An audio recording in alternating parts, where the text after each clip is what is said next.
Absolute bedlam. Absolute bedlam. Absolute bedlam. Talking about topics and stuff. Absolute bedlam. Absolute bedlam. Absolute bedlam podcast. Who? What? Where?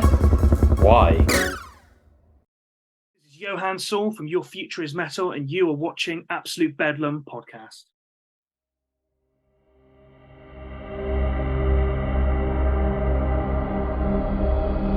Dorset, England's gateway to the sea. Legends tell of how travellers and wayfarers would navigate vast oceans to meet the natural beauty of the Jurassic coastline. As the centuries have passed, only their song remains.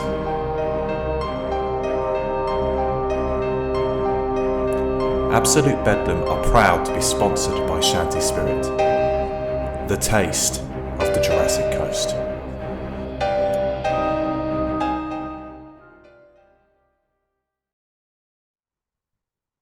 Hello and welcome to another episode of Absolute Bedlam podcast. First things first, thank you all for the love on the Styx Raiders episode. The episode's gone absolutely mental. So loving that, loving all the reposts and the fact that people are actually asking questions to the guests. It's all really, really good. So we're about halfway through season 13 now, I think. So I've got Saul from Your Future is Metal. And there he is in all his glory and his Nike vest. Hello, everybody. This is my Nike vest. There we go. Let's have it. So I can't remember when I booked you. That always seems to be something that I ask the guests. I want to say it was probably a couple of months ago now. It's usually like 9 or 10 months ago. So I think it was about a month and a half, something like that. Yeah. Yes. See, somehow managed to come across each other on Instagram, and it was a good vibe. And here we are. There we go. Yeah, I've always got long lead times with guests, so it's good to see and good to hear that I can actually book guests dynamically rather than waiting a year for them, because that's mental. So yeah, right. So we'll get straight into it. We'll ask the questions that everyone wants to know the answers to. School questions. So, Saul, how was school for you? Fucking terrible. Go on, let's get some elaboration. Well, I moved from. So I'm originally from Hereford, but I moved down to Cornwall when I was just finishing year 5. So I ended up doing year 6 in some like nasty little primary school in a village somewhere, and then I sort of spent a few months at Red Ruth School and then moved over to Falmouth School, and by then the first term had already gone by, so everybody had chosen their friendship groups and everything like that, and I just got bullied horribly. Oh man. I was a misfit. It wasn't a chav. Well, the chavs just ruled the school. It was crazy, man. They were like the popular kids, so I didn't fit in with any of the popular kids or even the nerds or anything like that. So I was just in my own sort of little world, and I was very sort of glad to get out really by the end. Although I feel like everybody calmed down by year 11, thereabouts. Yeah, I think sometimes school, it really feels like you've got something to sort of offer and you've got something to prove, and some people just are shy and they don't want to sort of conform and comply to a clique. They want to sort of just do what they do at school and go home and not have to sort of feel that they need to fit in, I suppose. Well, I certainly peaked a hell of a lot later than everybody else. I mean, part of the problem for me was that I was very androgynous looking, so I did just look like quite a ugly girl, and that didn't help my case. And deep down in the south of England to down in Cornwall, it is redneck central. I mean, it was not good for me. But yeah, I went to my funny. It's weird. About a year or so ago, I went to my 15-year secondary school reunion, and nobody went. And I was chatting to some of the few people that went. I think there was only 20 of us there, and most of them were actually my friends. Most of them were people I brought along. I was like, "Oh, I'm going to this," and they were all like, "Fuck that! That sounds horrible." I was like, "Well, I'm going to be there," and they were like, "Okay, we'll go." And I was chatting to a few people who I hadn't seen in like literally 15 years, and they were like, "I was really scared about coming tonight, and this person made my life hell." And everyone's lives were being made hell by somebody back then. And I was, so I found, it's weird. Came full circle and realized I wasn't the only one who had a hard time. I've always ummed and ahed about going to a school reunion, but I'm either going to be confronted with a load of people that I really didn't like, or like you say, no one goes. So it's a weird sort of duality that happens, that I'm not like super successful, but I also think that the super successful people probably don't have the time to go to a reunion and be like, haha, I earn £1 million a year, that sort of thing. They'll never go. No, it's not like Romeo and Michelle's high school reunion, and it's like this whole big deal, and you have to pretend you're successful or anything. Like, I went there, and literally the guy who put it on was really disappointed because there was only about between 15 and 20 of us, and I think some of the nasty girl. So there were some girls there who were, quite chavvy in school, and apparently they were doing like cocaine in the toilets, and so it was just like, okay, wow, why did you even come tonight? You know what I mean? Yeah. So in a nutshell, it wasn't great. Fair enough. There was a couple of kids at my school, a couple of girls that were pregnant on their way out of school, and it's like, fuck me, man, that's some going. You're not even like 17 years old. That is awful. Let's get off that. Jesus. That's probably what he said, to be fair. Right, so second school question. Can you remember the naughtiest thing that you or someone else did at school? The naughtiest thing? So I remember being in like maths class, and I was in like the lowest set, and I mean, this is like really the lowest of the low, and I was in this class. They were all chavs, and I just used to sort of like cower in the corner, like I really hope they don't beat on me today.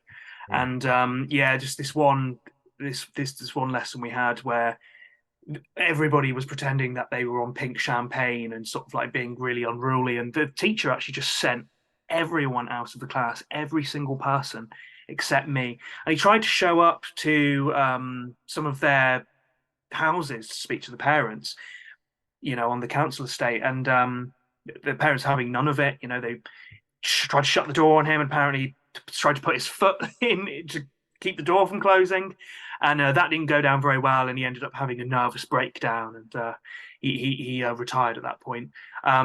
So I wasn't really that unruly a student. I was definitely an underachiever, but that was a pretty insane day.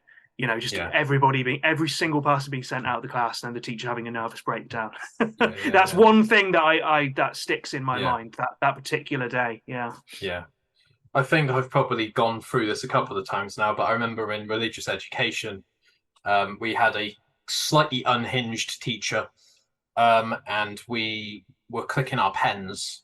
As soon as she would turn around to write on the whiteboard, we'd start clicking our pens. And we had this sort of Spartacus mentality of no one would actually dob the other person in. We would all kind of go down together.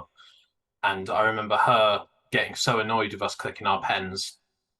By the way, guys, if you're a teacher, don't tell the students what annoys you, because you're just giving them ammo. And we would go crazy. And eventually she just got up on the table and started screaming. Wow. So, that was a 20-minute lesson that was worth going to and learning about Vishnu and reincarnation and all that stuff. So good times. Naughtiest thing I ever did, though, I just remember definitely I stabbed a guy with a sharpened pencil. It was really bad. Yeah, it was really bad. It was so bad. Oh no, I was just being really wound up by everybody at my table. But then this guy comes from his table and said something that really just made me go like that. And I just happened to have a newly sharpened pencil within arm's reach, and I grabbed it and I plunged it into his stomach. We actually made really good friends after that, and he jokes to this day that he still has the lead stuck in his stomach, and he does. It's like this little grey dot on his stomach somewhere. I'm just trying to find your light. It's gone dark. Yeah. Yeah, There we go. I was going to say something, yeah. I'm back. It's all good. I think that's how Anthony Kiedis and Flea from the Red Hot Chili Peppers met, was they would bully each other. And then eventually they kind of joined forces and became good friends. Who bullied who, I wonder? I reckon Flea probably bullied Anthony. You reckon? Yeah, because he is the youngest person in the world, I imagine, to have a mustache like that. So. True. And he's got like fuck all teeth, hasn't he? He probably got them Yeah. all knocked out from fighting, didn't he? Yeah. Good stuff. So your future is metal. Yes. Who else is in the band, and what do you do in the band? So I am the leader of this project. My name is Johan Saul, and I play guitar and I sing and I write the lyrics, and write the music. At the moment, it may open up and become more collaborative as time goes on. But for now, yes, the lineup consists of Salaryman Ben. We use sort of aliases in this band. You know? Yeah. He plays the drums, and me and Ben, long-time collaborators. We played in bands for well over 10 years now. And yeah, the lineup's filled out by Jay Voorhees on bass and backing vocals, and Tim Doom on guitar. Nice. So 4 of you merry men all together. That's right. 4-piece. Love that. So, what kind of style is your future is metal? I'm trying to put my finger on it. So I would describe us as a heavy metal band with a lot of different influences, which include metal across all eras, modern hardcore punk, and 80s pop, I would say. I'm into bands, like Faith No More, Typo Negative, Turnstile as well are a big influence. Judas Priest, bands like Helmet, and then I also just like Hall and Oates and early Madonna records, stuff like that. And I guess this band is really just my way of just meshing it all together somehow. Yeah. Now that you mentioned Helmet, I've actually got a funny story about them. I messaged them on Facebook and they replied to me saying, we're not currently doing press, but we'll definitely bear you in mind for future. And I actually screenshotted that conversation and sent it to Brendan from Wheatus, because he's obsessed with Helmet. And he was like, what the fuck, man? That's insane. So it's quite weird because I look up to Brendan and he looks up to Helmet. So there was this weird sort of hierarchical sort of level of respect going on. But yeah, I got a bit of a sort of Megadeth vibe, as I mentioned pre-recording. So it's good fun. Check out the songs. I listened to Ultimate Power, Vortex of Souls, and When Jekyll Hides, which is off the new... Is it an EP? EP? Yeah. YFIM. YFIM. Nice. And I noticed with When Jekyll Hides, you had a gentleman called Joe Kibble. So should we give him a bit of a shout out? Absolutely. Joe is one of the nicest guys I ever had the pleasure of showing the stages with. In my old band Weathered Hands, we played with a Forest of Dean based band called Black Art. They were sadly no longer around, but they were all a bunch of big burly men, like redneck kind of handymen. And we had some good times on the road. But Joe, actually, he did a guest spot on the one album that my old band Weathered Hands did. And I've always loved his scream, and I wanted I wanted a heavier kind of vocalist for that song, and I had him in mind for a long time to do a guest spot there. And we brought him in on this project, and he delivered. He still sounds great, even though he doesn't do it as much anymore. I think he's mainly bricklaying these days. Right. So instead of laying down tracks, he's laying down bricks. That's right. So, Forest of Dean, are you still active within that circuit? Because I've got a bit of a sort of heritage thing with the Forest of Dean. There was loads of bands. There was Rebel Lust, my old band Desert Rose. Desert Rose. They used to put on massive, like, all-day festivals. There was one called Heaven and Hell Fest. That rings a bell, but yeah, go on. So we played like, where did we play? Like Colford, Colford. Yeah, Really early on in Weathered Hands, but we ended up playing with Blackheart in for the first time, I think, in Cheltenham. But anyway, no, I don't. I'm not. Unfortunately, I have no idea what's going on scene wise with the Forest of Dean and Hereford and all of yeah, that. Um, a lot of those bands, are now no longer with us. The ones that I yeah, knew from 10 years ago and played with and stuff like that. yeah, Sadly, but I really do hope that my travels bring me back there to yeah. rock out again someday. There was a guy there called Vinnie Buckingham, and he seemed to single-handedly hold up the entire Forest of Dean music scene because he'd put these crazy all-day festivals on. And I remember just like this is back in the day when you liked loads of Facebook pages and stuff. And I was just getting absolutely hammered by this guy promoting basically everything in the Forest of Dean. I was getting like 60 notifications a day of him inviting me to his gigs and stuff. But he just seemed to sort of be the glue that held everything together. But yeah, that was Does he still probably about 7, 8 years ago now. does he still do it? I'll check. I'll check. There you go. Vinnie Buckingham was his name. I think he was a night shift worker, so he did quite a lot of these things sort of as the when you've got a bit of spare time. I love these kinds of people, man. They really they are the ones who create the local Yeah. scenes and give the younger people something to do in their shitty towns where there is nothing to do but drink in the park. Yeah, I think he's on Facebook, so I've got his profile up. He's from Gloucester. Gloucester, yeah, Yeah, played that's Gloucester. him. Played Gloucester once at the Live Lounge, I think it was called. It was this tiny Yeah, this is venue. him. Yeah, I'll send you some pictures after this. I might have to get him on here because he really, really like put some fucking time in, man. Like it wasn't just about his band either. It was like he wanted to sort of give everyone a bit of a shoulder to sort of climb on, you know? I love that. Yeah, I feel like I would really like to meet this guy because I I put on our first show that we recently played. We played about a month ago now, and it was very stressful.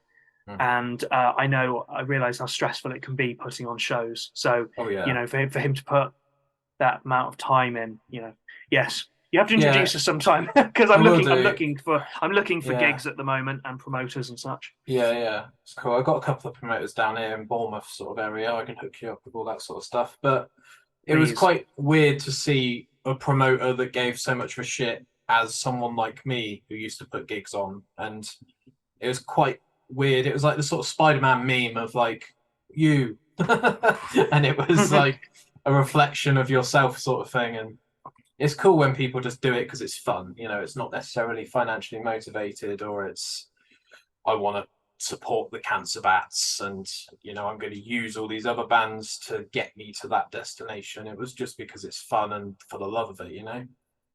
But A yeah, awesome. huge respect for people like that. Absolutely. Yeah. I'll get in touch with them.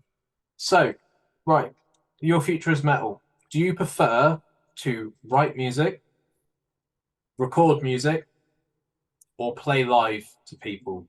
Out of the three, which one would you arrange in that order? I would probably actually arrange it in that order. Yeah. I might potentially make recording number one and writing second potentially, but I mean me and the salaryman himself. I mean, we have always said that we absolutely love writing and recording and creating. The studio is, I mean, as long as you're prepared, it doesn't have to be a stressful environment, and you can go back and you can like tweak certain bits, and it's just it just feels amazing to hear what you've created come alive. Yeah. And I love playing live, don't get me wrong. I absolutely live for that half an hour you're on that stage, but it's everything around it. Yeah. It's driving there, it's waiting around, it's like coming off stage like discombobulated and awkward and but that being like actually on stage, that is the best part. But yeah, I would say yes, writing, recording, and playing live in that order is how I would arrange it personally. Quite funny because I'm drawing a lot of parallels between sort of playing live on a stage and recording this. Like all the stuff around the podcast is like admin, like Yeah. scheduling guests and trying to potentially book a guest and doing the fucking Instagram posts. I hate it, man. I hate it so much. It feels so like laborious and sort of, I don't know. There's something about Instagram posts at the moment that I just don't want to do them. I'm procrastinating like a motherfucker on them at the moment. Oh man, you're telling me. I haven't. I've been going through a little bit of a period of inactivity on social media with the band since we played our first gig. But you know, things have definitely not slowed down behind the scenes. We're doing a lot. Yeah. It's just without, you know, Yeah. without any other shows booked or anything like that. All we can really do is put the work into the next release and stuff. I think there's also a parasocial relationship nowadays where if you're not posting online, you don't exist. Yeah, Which I is actually a feel really- I feel like I post and I still don't exist. You know what I Yeah. mean? It's like, you know, I was in a very short-lived hardcore band called Real Authority before. This was like, you know, 8 months, you know, before the pandemic happened. And you know, we did a PR campaign and we put out a first EP, and we had a really good start. Like we did a show with Grove Street, and then we did another show with Cancer Bats, and you know, it seemed like we had a fairly good reach. And somewhere between that band and this band, you know, online, posting about stuff online, it's like the algorithm is just against you. It has to be. I don't understand what has happened. Yeah. Yeah. Yeah. I feel you. So YFIM, was that recorded at home or was that recorded in a studio? And how long, roughly beginning to end, did it take for you to get that out the door? So when Real Authority ended, we were basically writing. We were trying to write an album for Real Authority, and the whole sort of unit sort of fell apart. We had a couple of members leave, and myself, the bassist, and at the time, and Ben, the drummer, we just carried on, and that was like 2019 going into 2020. So we just kept writing, and I actually was just a guitarist at that point. I'd never sung before. So when the pandemic happened, I took that opportunity to start learning how to sing. Yeah. And for the next 2 years, because we ended up going to the studio in February 2022. Yeah, that was just a solid 2 years of me just practicing and trying to figure out, you know, learning to sing. I took vocal lessons. We kept writing. We ended up with a massive pool of songs, about 20. And we kind of cherry picked. There was a couple of songs that we knew we really wanted to release first, and then we cherry picked a few others that suited the release. And it took ages really, because I had to make sure that obviously I was, you know, good enough. I could be the singer that I wanted to hear on these instrumentals. So February 2022, we went into the studio for 5 days, and we did it at the Ranch in Southampton. And it was produced by Daly George, who used to be Neil Kennedy's assistant, but is now, you know, solidly like doing his own thing. So 5 days, we did 6 tracks, the 5 on the EP, and then this 6th track, which is going to be our next release. And then it took us a while to get some mixes back, but when we did later on that year in the summer, I just started going in and just redoing a few little bits and pieces, adding a few bits and helping with the mixing. And it was finished and mastered by towards the end of the year, about November 2022. So yeah, that's nice. it. That was sort of the process around YFIM. There's something about recording and putting your stamp on something and then it's getting mixed and mastered by like another engineer or something like that. That time between those two things happening seems endless. it feels like you're just in this sort of purgatory state of existence where you know it's going to be worth the wait, but you're not quite sure how long you're going to be sort of hanging around, sat on stuff. You know what I mean?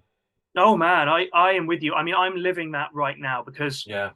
we've received a couple of mixes back for the second EP, which we've already recorded. Yeah. But there's still another 4 that we're waiting on, and I am just like, Daily Man, give it to me, come on. I'm sweating here, you know. Really looking forward to hearing it. But yeah, it's tough. It is. Purgatory is the right word for it. Did you go there for like a whole week and stay there? Or did you sort of go to and from your house to Southampton? No, they've got accommodation there, so we stayed for the full 5 days. We stayed over at the studio. Nice. Woke up around 9, started work around 10. Oh, hey boy. Sorry, So the dog just that's all right. The dog just That's all broke good. into fucking. We love animals there at ABP. It's all good. I knew he would do that as well. He loves just barging himself in because the door is so easy to open. Hang on, I'm just going to close it ever so quickly. Nah, that's cool, man. No worries. John, play an ad. All right. All good. He's lovely. He just wants to say hello. That's all right. What's he called? Floyd. Pink Floyd. Oh yeah. Exactly. I think it's exactly where his name came from. Yeah. Love it. So that helped you kind of get into the zone in terms of that was all you had to focus on because you were staying there. So you're just sort of absolutely. eating, living, sleeping music, and you're just in that sort of laser focused. Yeah, you know what? Come to think of it, yeah, that's probably why I would say recording is my favorite part because that's it. You're in your element. I'm in my element when I'm in the studio. You know, I'm so focused on what I'm doing.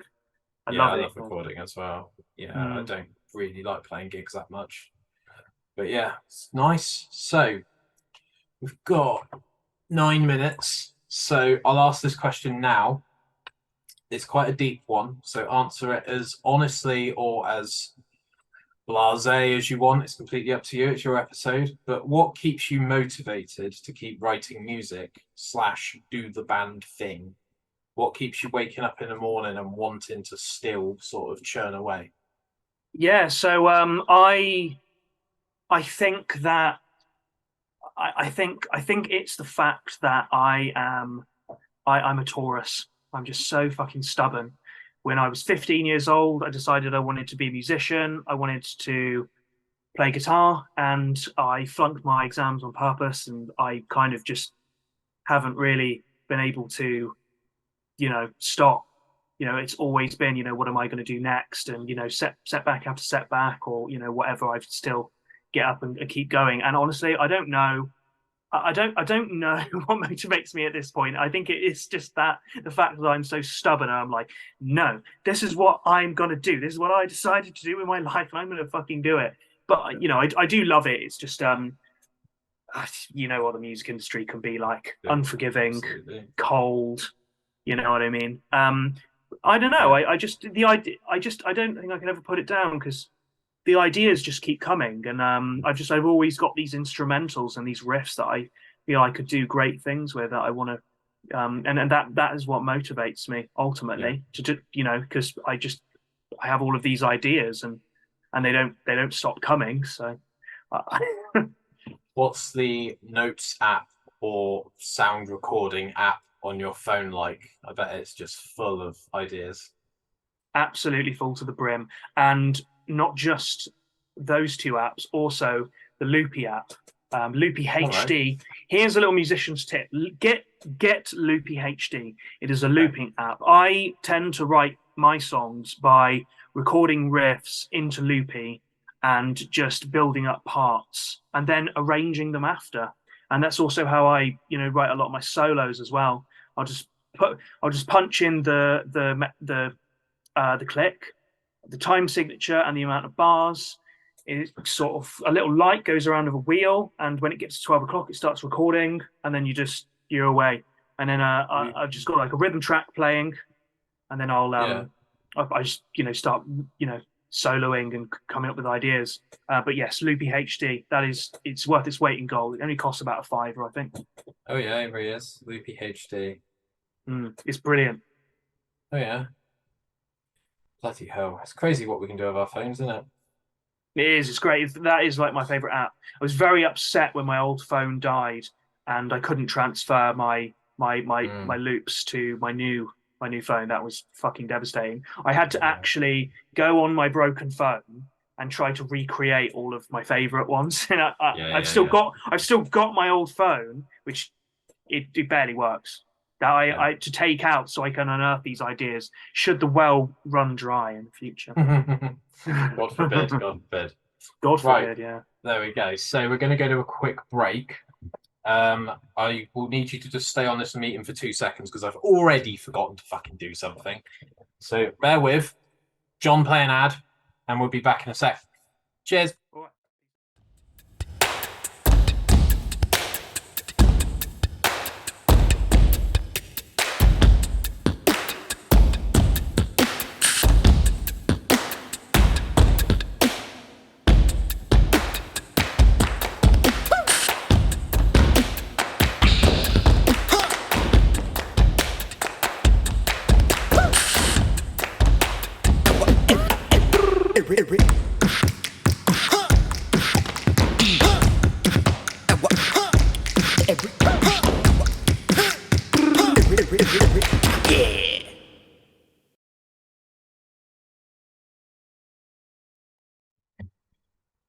And we are back. I'm still trying to think of what to say when Zoom 2 starts, but currently it's "and we are back." So there we go. Right, let's step away from music for a second and ask Johan what your non-musical hobbies are, if you have any. Yeah, so I don't actually have any, but well, okay. So outside of playing music, I love reading about true rock and roll stories and music history. And I guess that's still music related, but yeah, you know, I'm really interested in like I'm always like banging onto my girlfriend, like oh yeah, this band. She's like, oh, I like this band. I'm like, oh yeah, that band. You know, like they had this guitarist in there, and yeah, and I watch all the VH1 programs, and I'm on YouTube all the time, and trying to gather information about just music, just like bands I like and their history, and I'm such a nerd for shit like that. Yeah, so reading about music history, like rock and roll history and stuff like that. Love Do it. you find sometimes if like your girlfriend says to you, "Oh, I really like Kiss," and then you're like, "Gene Simmons was born on the 2nd of June 1980," and she's like, "Shut the fuck up!" Like, I just want to enjoy the band's music. I don't care what blood type, blah blah blah, and the fact that they did a collab with Hello Kitty. That's me. That's me. Because I can't just enjoy the music. I have to absorb it. I have to assimilate it. I have to know everything. If I'm really into a band. Yeah, I get that totally. Yeah. So, bit of a weird one. Are you superstitious? I'm not superstitious. Maybe I should be, because sometimes I feel like I'm cursed. I will admit though that whenever I see a ladder, something sort of tells me to walk around it. But life's too short to not step on the cracks, if you know what I'm saying. Yeah. The only one that I'm like consciously like avoidant of is saying hello to magpies. Really? And I don't know why. And recently I saw like 20 in one area. So I put a photo up on Facebook saying, what the fuck does this mean? Because it's usually like 1 for sorrow, 2 for joy, 3 for a girl, 4 for a boy, 5 for silver, 6 for gold, 7 for a secret never to be told, or something like that. So anything other than like those 8, like I don't know what I saw, but there's definitely like a subconscious bias that happens as well. If you see like one magpie and it's 1 for sorrow, I think you kind of set yourself up for something sad to happen. You reckon? So you're kind of like blaming fate. The ladder thing is the only superstition that ever Mm. sort of has stuck with me. I can't remember a lot of the other ones, but yeah, I'm not Yeah. generally a superstitious person, but maybe that's Yeah. why I'm such a fucking failure. So I'm not superstitious enough. No, you're all right, man. I think there's No. black cats opening an umbrella indoors, smashing a mirror, Oh putting yeah, new shoes on the table, which 100% was made by your mum. Like someone's mum did that, and then it kind of just got out that everyone, you know, did the rounds. you shouldn't put new shoes on this. Surely you shouldn't put old shoes on the table that are covered in fucking mud. New shoes Exactly. are fine. Yes, exactly. There I we mean, go. new shoes. That's the only time they can go on the table is when they're fucking new. So I feel that we're slowly putting the world to rights, one podcast at a time. We are. So this could fall flat. So watch this, people. Do you have any ghost stories? No. Fair enough.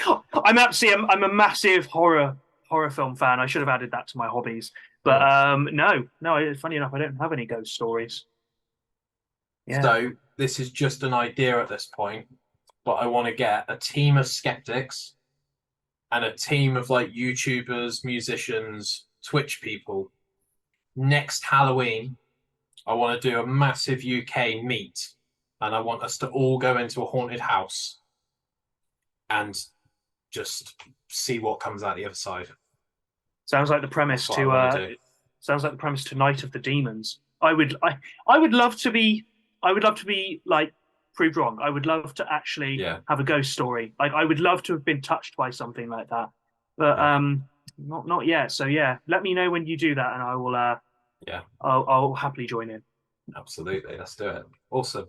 Right, so bit of a dark one, but we'll strive forwards as always here at ABP Industries. Funeral song. Do you have a funeral song? Probably one of my own, because it would be great promotion. Probably the first and only time my family and friends would actually listen to my music. Even when you're dead, you're still promoting the plugging away. Absolutely. And they might actually like be, in tears, like, oh, actually, it's kind of good. Yeah. Maybe. I don't know. Yeah. Oh, I'm proud of him. And you're like, fuck you. Yeah. Fucking, why didn't you fucking listen while I was alive? Yeah. Oh, love it. Worst animal in the world. What do you reckon? The first animal that comes to mind that I just really don't like, crocodiles and alligators. I just don't trust them. I don't like the way that they chomp on your arm and then they do a barrel roll and they rip it off and eat it. Yeah. Those fucking stories of crocs eating babies at Disneyland and shit. I just don't trust them. I wouldn't trust them with my baby. No. Absolutely not. No way. No, they'd eat my money as well. They wouldn't give it back. Nah, not worth it. Get them on the list. Might actually make a list of worst animal in the world. Mine's got to be wasps. I mean, they are fucking shit. They are wasps. Pointless. I hate them.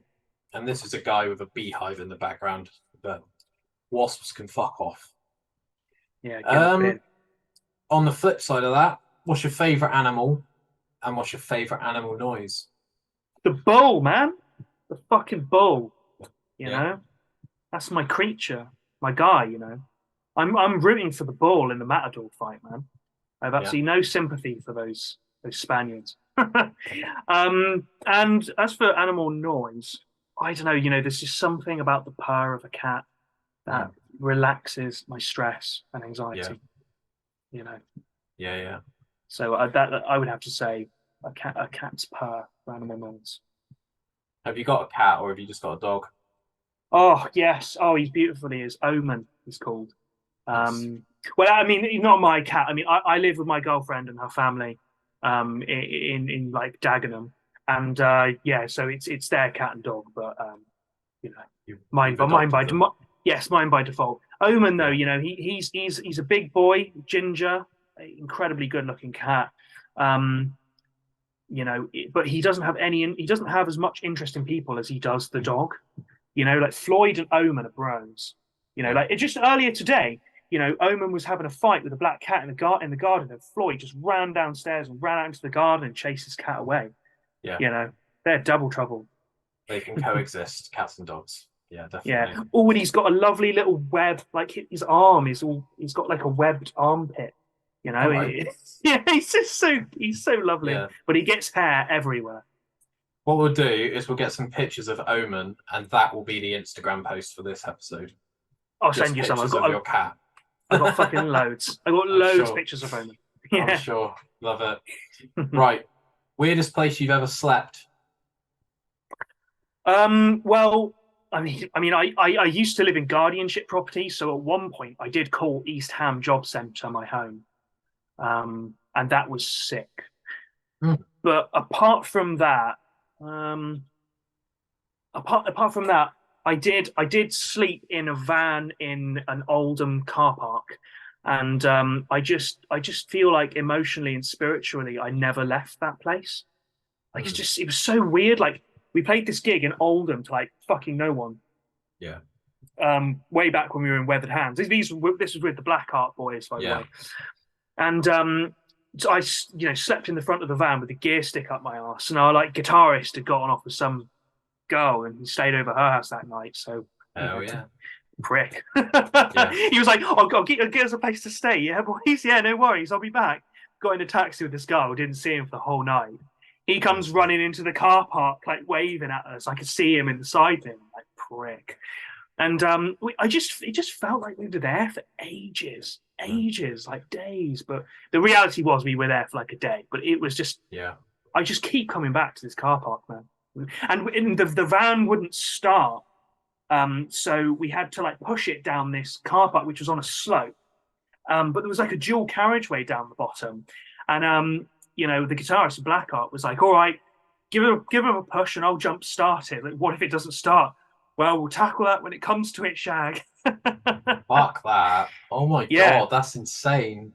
So, I mean, I guess it's not a weird place to sleep, really, for a touring band. But it's something about that Oldham car park that just stays with me to this day. Yeah. I remember putting gigs on in Weymouth, and a lot of the car parks in Weymouth are very sort of, you can stay here until like 2 a.m, but you can't stay the night. So there's a couple of like public spaces that aren't necessarily car parks, but they're kind of like free for all, park at the side of the road sort of thing. And I remember just going through this phase of putting gigs on and stuff, and I wasn't necessarily like playing in the bands, but I was just putting the gigs on. I was very sober for a lot of this because you have to be when you're a promoter, because otherwise someone's just going to fuck you over. I remember sort of going into town the next day after the gig and seeing the vans that the bands had like stayed in overnight, and occasionally like someone would stumble out of the van, and I just like, I think to myself, like, the gig was probably quite good, but the actual adventure and the journey and the staying overnight was probably the best bit, because you've got this like crazy story the next day. Do you know what I mean? And it's like you say, your bassist runs off with a girl, and your drummer gets lost and doesn't show up for sound check, and just like real things, like. It's horrible in the moment, like, and really grueling. I'm sure you can relate to this, like when you're touring and when you're gigging and doing all this stuff, it's like everything is happening and nothing is happening at the same time. And it's just so fucking grueling. But then after it's all done and you're home in your warm bed or whatever, and you're reflecting on it all, you're like, wow, that was really fucking cool. And you're like, wow, so much happened. I have so many cool stories, But in the moment, it's fucking shit. And you get home at like 7 a.m, like you've just done a night shift. You can hear the birds, which is like the worst part. So you wake up and the sun's like blaring. You're like, oh my God. But good fun. Yeah. Lots more gigs coming soon for you. I'm sure you'll have many stories next time you come back on.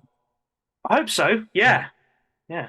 Awesome. So when you take the bins out, this is a new question, just bear with, right? Do you follow other people in your neighborhood to find out what bin needs to go out and when? Or do you know and you're the boss and people follow you? Blimey, you'd be hard pushed to see me putting out a bin. That's probably why I'm such a piece of shit person. Don't do it. No, no. I mean, I don't know why putting out the bins is such an arduous task to me. I prefer like doing the washing up or something somehow. But no, Yeah. I'm not the best at taking the bins out. Full stop would be the answer to that question. I'm always like hoping somebody else will do it, but I will. When push comes to shove, I'll be like, I can't leave it like that. It does get to a point where it's like, all right, I'll fucking take it out this time. There's nothing worse than doing it on the morning of the delivery and sort of pick up, because it just makes my brain go like haywire. Like, because I don't know if you've ever missed a bin run, but you're constantly like chasing your tail because you kind of got to back up the backlog, if that makes sense. Yeah. Whereas people that do it the night before, they got their shit together. They know what's going on. But I'm very much a follower. I tend to go with what the other people next door to me have decided. And if they fuck up, I go down with them. I'm happy to concede. But I suppose I've got a plan B that I can just drive to the tip at the weekends. So it's not all completely for nothing, Yeah. But yeah. Right. One more house question. Then we got some more silly ones, and then we'll get back into music. If you could take away one item from a house to slightly inconvenience someone, what would the item be and why? I'm gonna say a washing machine.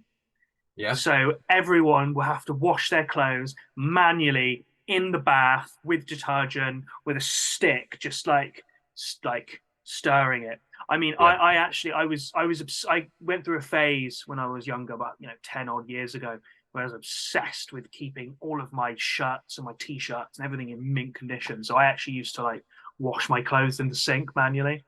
Yeah. I've never admitted that to anyone before. But now I'm just like, fuck it, washing machine, 30 degrees, let's go. Spin and drain, that's it. Don't fuck with the tumble dryer, don't trust them.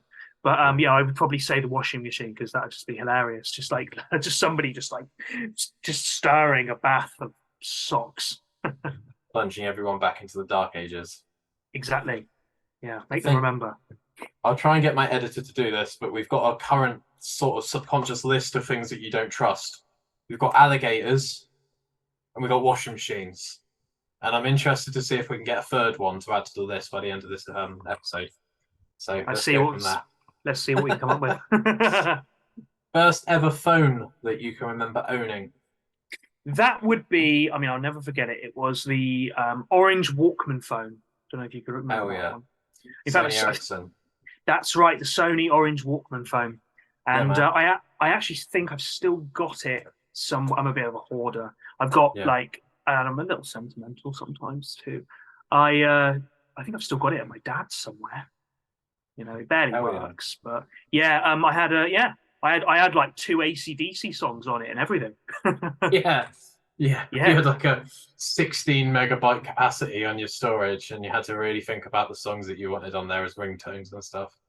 Yeah, mate, it's crazy to think that was the shit back then. And like then there was Blackberries afterwards. Like, everybody was obsessed with Blackberries. I didn't actually get my first smartphone until I was about 20. I think I was 23 or 24, something like that. Yeah, I just moved to London, and I got stuck in Holloway Road on a night out because it was like a freshers event or something, and I had to pay like up my arse for a taxi back home. And after that, I was like, right, that's it. I need to get this city mapper thing that all the kids are using these days. So I held off for a long time. But before that, I was using bricks. Yeah. I remember those Sony Ericsson type phones. Like they had a sort of joystick. Those joysticks would break, and then you were fucked basically, because you had absolutely no way of like getting to the main menu or getting to text messages But yeah, that's exactly what happened to mine. Yeah. A bit of planned obsolescence even back then, before touchscreens. Favorite type of curry? Bit of a weird one. I suppose Thai green curry. If I want a bit of spice. and a korma if I'm feeling mild, I suppose. But it's Yeah. all I've got to have a naan every Yeah. time. You know, Plain? I have to see what they got. You know, Keema. yeah. Oh man, meat and bread combination, You can't lose. unmatched. Yeah, No, the satisfaction is real. I have to really hedge my bets when I ordered a jalfrezi from the curry houses from Weymouth, because some of the jalfrezis are quite edible and some of them are hotter than the sun, because they put like the chilies in with the sauce to like marinade. Yeah. And they just become a whole new like level of lava. And it can get a bit chaotic sometimes. Oh man, don't talk to me about spice. Oh man, I used to live with a guy who carried around a vial of the hottest. I mean, this would. I mean, literally, you put like a grain of sand amount on a fork, and that would fucking pulverize you for 20 minutes. Like you're just like dying. You're just like, please make it stop. And it almost feels like if you drink cold water, it makes it worse. But it was like the kind of shit that you put into like a vat of food just to give it a little kick. It was that strong. But this guy, it's sadistic fucker, man, to carry that around. Just in case he can coerce one of his mates into trying a bit. Yeah. Yeah, that's a pretty crazy way to live life. Just have it in your back pocket ready for it. Yeah. Good times. Cool. Right. So, hardest video game boss you've ever come across? So that would probably be. Did you ever play Evil Dead: A Fistful of Boomstick on PS2? I recognise the name, but I don't think I actually played it. It was quite a fun game, actually. It was like a third person, very gory kind of, and it's just the reason that I say this boss is because I never beat it. You know, like I completed every game I ever played, apart from this one, because I just could not. You had to like, it was like this giant I don't know, like it was like a character from early on in the game, like a love interest who gets like turned into a evil supreme deadite, and it's like this massive like spider kind of beast or something, and you've got to throw like dynamite into its mouth, and I don't know why. It just I almost feel like my copy had a glitch. I couldn't do it. I couldn't beat her. So I gave up. So that would probably have to be the hardest boss that I ever came across, just because I just literally just couldn't beat it. Have you played Banjo Kazooie on the N64? I never did. No, I was PS1, PS2, and then that was it. After that, I pissed around on like other kind of games, like arcade stuff and PC stuff. Definitely like Diablo and StarCraft, but was never played that much N64 at all, really. I firmly believe it was one of the best consoles ever made for its time. But I am on the absolute last boss of Banjo Kazooie, which is a witch called Gruntilda, and I'm in a weird place with it. So because I want to fucking complete the game so I can start another game, because that's the way my mind works. But it is hard as nails. And I don't want to just log into the Xbox to play the game, because it's like been remastered on the N64. I don't just want to play it to rage quit. So I have to really think about, can I spend an hour trying to kill this boss? Because I want it to be like a net positive experience. I don't want to associate video games with like sadness and fuck's sake, I'll try again tomorrow. Do you know what I mean? I've really got to weigh up my options. Well, video game bosses were way harder back then. Oh yeah, way harder. And there were some platformer games on the PS1, like Rayman, which were just so fucking hard. Yeah. And games like Croc and stuff like that. Yeah. Really fucking. Yeah, really fucking difficult stuff. Yeah, man. Yeah, good stuff. Video game first memory. What's the first game you can remember? My first game was Jumping Flash. If you can remember. It's a game about a robotic white rabbit who can jump really high and shoot guns and stuff like that. And he's trying to save these different kind of like planets from becoming a giant holiday resort from some supervillain or something like that. Yeah, I got the PS1 Christmas 1998 or something like that, and it was like the best day of my life. And I got 5 games for Christmas. I can't remember. I can only remember the two of them, and one of them was Jumping Flash because that was the first game I played. I can't remember 3 of them, but the other one was Final Fantasy VII. Oh yeah. And I couldn't get past the first boss, and then I was like, oh fuck it, I gave the controller to my brother, my younger brother, who was like 5 at the time, and yeah, he aced it, and I was like, all right, well, this can be your game then. So I gave him Final Fantasy VII, and then that was his first. Was the first boss the Scorpion? It was, yeah. The robot Scorpion, yeah. Yeah, I didn't take to RPGs straight away. Yeah. They were great. It was great watching him play it though, because the story was the Yeah. one thing that really definitely. got me about Final Fantasy. Those Final Fantasy like 6, 7, 8, 9, and maybe 10 to an extent, although there were some bits in there which I really didn't like.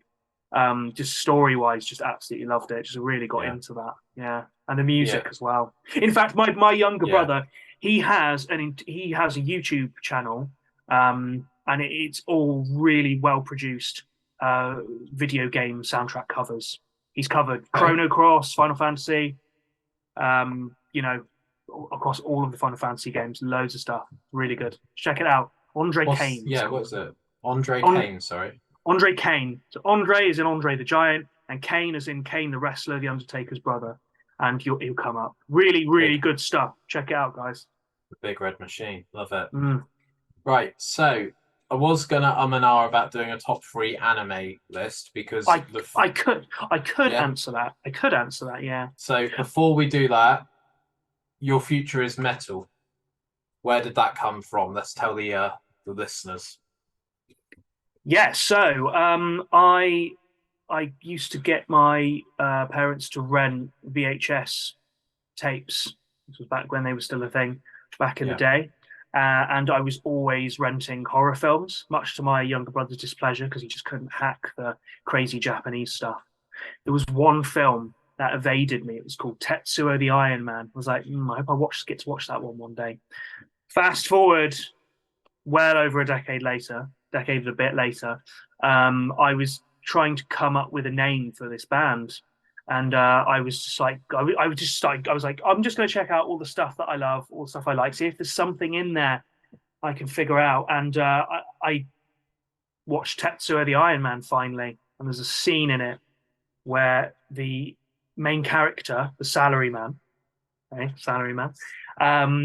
he's basically being taken over by a metal fetishist. He's being turned into a metal machine, and it's fucking this crazy shit happening.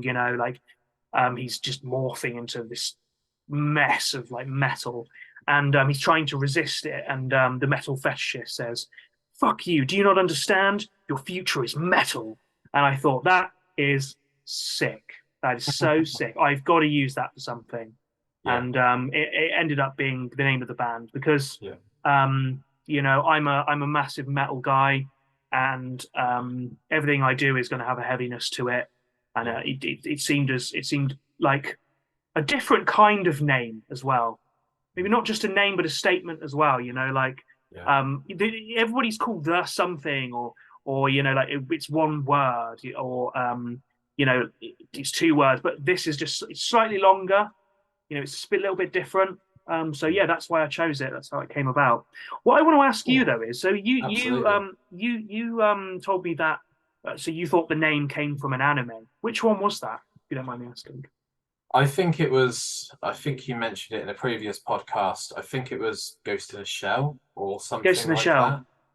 Yeah. I remember you mentioning it.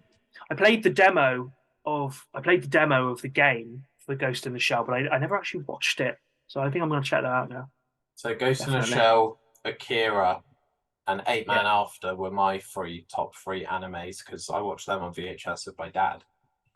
Yeah. And I probably shouldn't have watched them at like the age I was. I was probably like 12 or 13. And 8 Man After's gory as shit. It's not one that people seem to remember. But No, yeah, I had a great time. I know I've never heard of it actually, but I'll probably go and watch that now because it sounds quite intriguing. Yeah. My top three. I'm Yeah. not like the hugest anime guy in the world, but I do like it. It's just because there's so much out there, and it's hard to know what's the best, what are the MVPs of the genre. But Yeah. ones that I have watched that I really liked, Alpha Lead was one of them. The girl with the vectors, and she's all cutesy or whatever 1 minute, and then she's like, this evil, she kills everything, decapitates everybody the next. And I really got into the story of that. I thought it was really cool. Second anime would probably be a series called Cromartie High School. It was originally a manga, and then they made a one season out of it. It's this bizarre sort of series about this high school called Cromartie High, and the students in it are just very dysfunctional and strange. Some of the classmates are like Freddie is Freddie. He looks like he's Freddie Mercury basically, and he doesn't say anything. There's just this guy there that looks like Freddie Mercury, and this other character called Mechazawa, who's like a robot. But no one will say anything about him being a robot. It's just like this bizarre universe where all these very strange things are normal. I would recommend checking it out because it's just got some really funny writing in it, which is just kind of like. Thirdly, I guess if you could count Studio Ghibli as anime, which I suppose it technically is, Laputa, Castle in the Sky. Yeah. That's my favorite Studio Ghibli film, I think, as well. Fantastic. I highly recommend people check out Black Lagoon as well. It's on Netflix. Black Lagoon. Yeah, it's like mercenaries trying to sort of do what they do, and then there's like a sort of clean character where he's quite sort of righteous, and he's like worked hard all his life, and he doesn't really understand the ill-gotten gains of life, and he's quite innocent. But towards the end of it, he starts sort of transforming into someone that's quite sort of bitter and clever with moving money through, stuff. And he starts to see the benefits of potentially being a bit gritty and dirty. So, it's quite good. Oh, yeah. Well, I like that. I think I'll check that out. Black Lagoon. Black Lagoon. Yeah, I'll send you a link after this. Yeah, please. One more music question. We've got about 9 minutes. And then I've got a big question at the end, and then I'll leave you to it. So, music question is top 3 albums. Okay, so either October Rust by Typo Negative or World Coming Down, depending on my mood, because I'm a huge Typo Negative fan. My friend Ben, the drummer in this band, introduced me to Typo Negative, and it was just the best recommendation that anyone could have ever given me. But October Rust is the more romantic, pagan kind of sounding album, absolutely just luscious, and layered, and it's just got a vibe, But then World Coming Down is more, is like probably a stronger album in the sense that every single song, start to finish, absolutely fucking killer, every single one. Whereas October Rust has got a few cuts where I'm like, it kind of dips a bit for me, but World Coming Down is like extremely depressing. It's like it is blacker than black. It is the bleakest record. But yeah, if I'm depending on my mood, it's either October Rust or World Coming Down. Number 2, Poison the Well, You Come Before You. I saw Poison the Well supporting Gallows on the Orchestra of Wolves tour in 2007. I had no idea who they were. I remember they opened with like Letter Thing from Versions, with that blast, that on snare opening, and that one dissonant chord, and it left an impression on me. And I went back and listened to them quite a lot. And You Come Before You, it's such a unique hardcore record. There's just so many different influences and flavors, and this really like emotional singing and these emotional lyrics, but then it's just this visceral energy, and it's just awesome. You Come Before You by Poison the Well. That's one of my favorite albums. And finally, I probably would have to say Fine Lines by My Vitriol. They were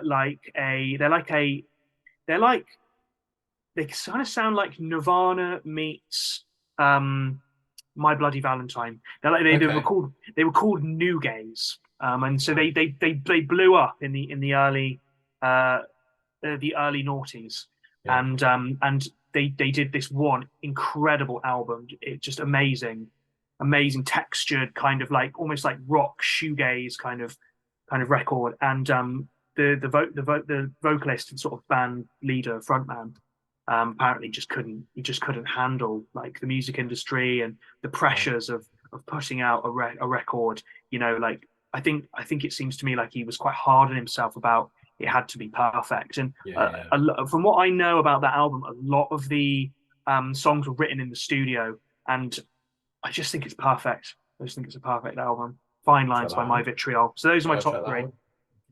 Nice one. Right, so Johan Saul, your future is metal. How do you want to be remembered? I want to be remembered as a heavy metal legend with his own Wikipedia page.